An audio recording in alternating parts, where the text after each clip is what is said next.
مفتی طارق مسعود کے بیانات کے لیے مفتی صاحب کے آفیشیل چینل مفتی طارق مسعود سپیچز کو سبسکرائب کریں۔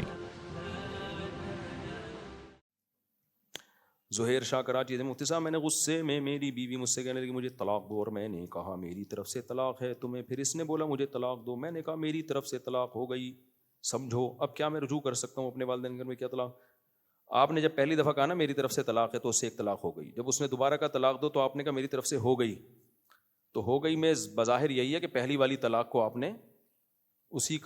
کی خبر دی ہے کہ دے چکا ہوں، ہو گئی ہے، تو اس سے پھر ایک طلاق واقع ہوئی ہے، رجوع کا حق آپ کے پاس ہے۔ محکمہ جنگلات کی اجازت کے بغیر اگر جڑی بوٹی کی نکاسی کی جائے اور اسی جڑی بوٹی کو غیر قانونی طریقے سے فروخت کیا جائے اور اس کی آمدن سے اپنی ضروریات پوری کی جائیں اور زمین کے علاوہ مکس، یہ کیا ہے میکسن پتہ نہیں کیا لکھا ہوا ہے، کہ اجتماعی چراگاہ ہے، میرا تعلق گلگت کے دور دراز علاقے سے ہے، نام عبد الرحمن تابش۔ دیکھو جنگل پہ کسی کی ملکیت نہیں ہوتی،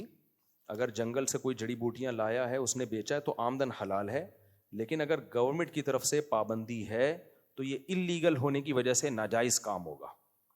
کام ناجائز ہے لیکن آمدن حرام نہیں ہوگی، کیونکہ آمدن تو ایک جائز چیز کی ہے اور وہ کسی کی ملکیت میں بھی نہیں ہے، مباح ہے، لیکن حکومت کے جیسے جنگل سے لکڑی کاٹ کے کسی نے بیچ دی تو گناہ گار ہوگا، ناجائز ہوگا، کیونکہ انوائرمنٹ خراب ہو رہا ہے، جنگل اس طرح سے کٹ رہے ہیں تو ماحول خراب ہوگا، اس سے آکسیجن کا لیول گرے گا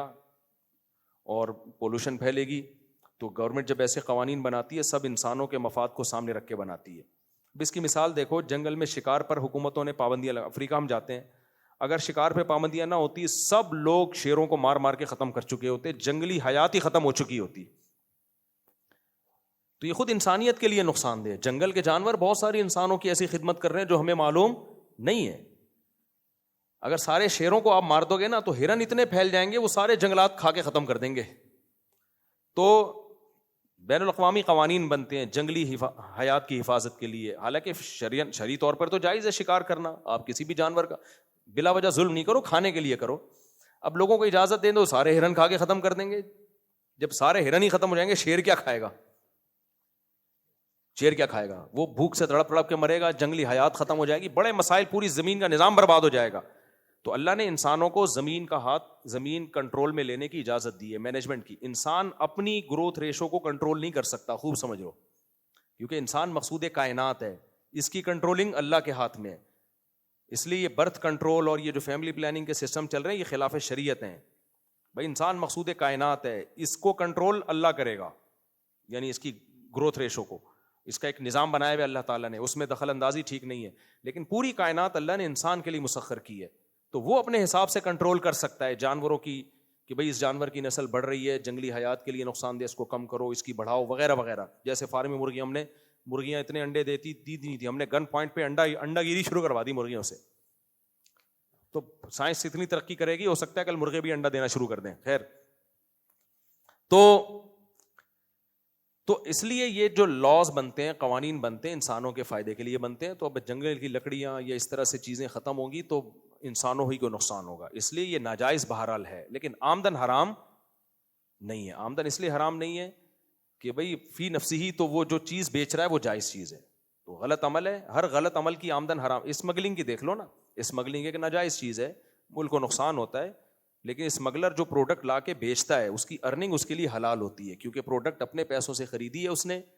اور وہ پروڈکٹ فی نفسی کوئی شراب بھی نہیں ہے، اور اس کو بیچ رہا ہے وہ بھی اپنی چیز ہے، البتہ چونکہ ملک کو نقصان ہوتا ہے تو اس نقصان کی وجہ سے اس عمل کو ناجائز کہا جائے گا، برا کہا جائے گا، اس کو اپریشیٹ نہیں کیا جائے گا۔ تو یہاں بھی ایسے ہی ہے، جو بھی یہ جڑی بوٹیوں والا کام کر رہے ہیں وہ نہ کریں تو اچھا ہے۔ مسئلہ جب ہوتا ہے جب گورنمنٹ خود ملی ہوئی ہوتی ہے، ہوتا یہ ہے کہ گورنمنٹ نے جنگلوں پہ کاٹنے پر پابندی لگائی ہوئی ہوتی ہے، وزیر جنگل ہی کاٹ کاٹ کے بیچ رہا ہوتا ہے، اب لوگ دیکھ رہے ہوتے ہیں یار یہ خود تو کما رہا ہے پھر ہمیں کمانے نہیں دے رہا، پھر لوگ قانون کو توڑتے ہیں، پھر گورنمنٹ کہتی ہے علماء سے آپ کلپ بناؤ، آپ لوگوں کو بولو یہ ناجائز ہے، بھائی ہم تو بولیں گے ناجائز ہے، لیکن جو گورنمنٹ ہی یہ کام کر رہی ہو اور رشوتیں لے لے کے کر رہی ہو تو لوگوں پر پھر اس ناجائز کا اثر، اس فتوے کا کوئی اثر نہیں ہوتا، پھر اپنے فتوے کو بے وقت بنانا ہوتا ہے وہ۔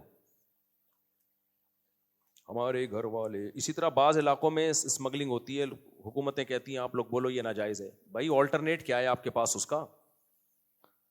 اسمگلنگ ناجائز ہے, میں اس کو اپریشیٹ نہیں کر رہا, لیکن بعض غریب علاقے ایسے ہیں وہ بارڈر سے ملے ہوئے ہیں, اگر وہ اسمگل نہیں کرتے تو ان کے تو آٹا جو سونے کے ریٹ پہ ملے گا ان کو, کھانے پینے کے لالے پڑ جائیں گے. ایک دفعہ ہماری گورنمنٹ لیول پہ کسی سے بات ہوئی, ہم نے کہا آپ فلاں جگہ اسمگلنگ کیوں نہیں روکتے, تو انہوں نے کہا ہم نے روکی تھی تو لوگ بھوک سے مرنا شروع ہو گئے تھے. یہ حکومتی نمائندے نہیں بتایا ہمیں, تو کہہ رہے پھر ہم نے کہا کہ چھوڑو یار جانے دو, ٹھیک ہے نا. تو ہم نے کہا جب آپ خود کہہ رہے ہو جانے دو,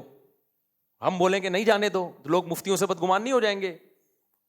میں نے کنٹرول کرنا ہے تو آپ بارڈر پہ کنٹرول کرو, آپ نے خود ہی اجازت دی ہوئی. انہوں نے کہا بھائی ہم نے پابندی لگائی تھی تو آٹا ہی ملنا مشکل ہو گیا تھا, تو ہمارے پاس کوئی ان لوگوں کو کھلانے کا دوسرا آپشن تھا نہیں, تو پھر ہم نے کہا جانے دو. تو خود گورنمنٹ کچھ چیزوں میں چشم پوشی سے کام لے رہی ہوتی ہے کہ ہو رہا ہے ہونے دو.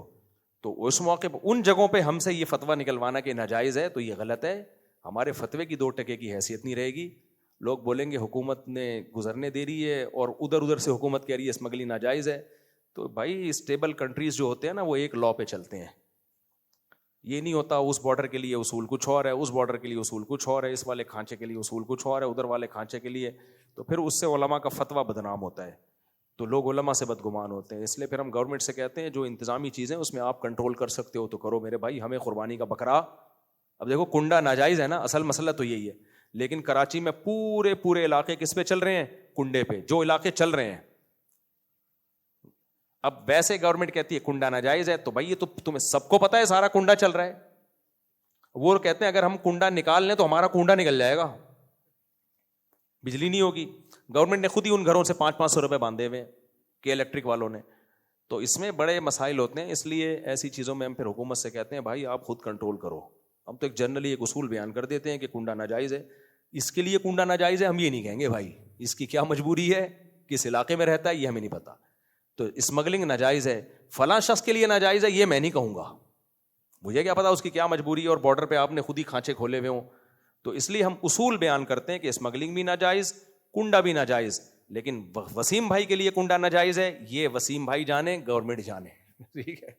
اسمگلنگ ناجائز ہے, غفار کے لیے بھی ناجائز ہے, نہ یہ غفار جانے اور گورنمنٹ جانے. ناجائز ہے تو گورنمنٹ کو چاہیے روک لے, تو یہ اصول ہے.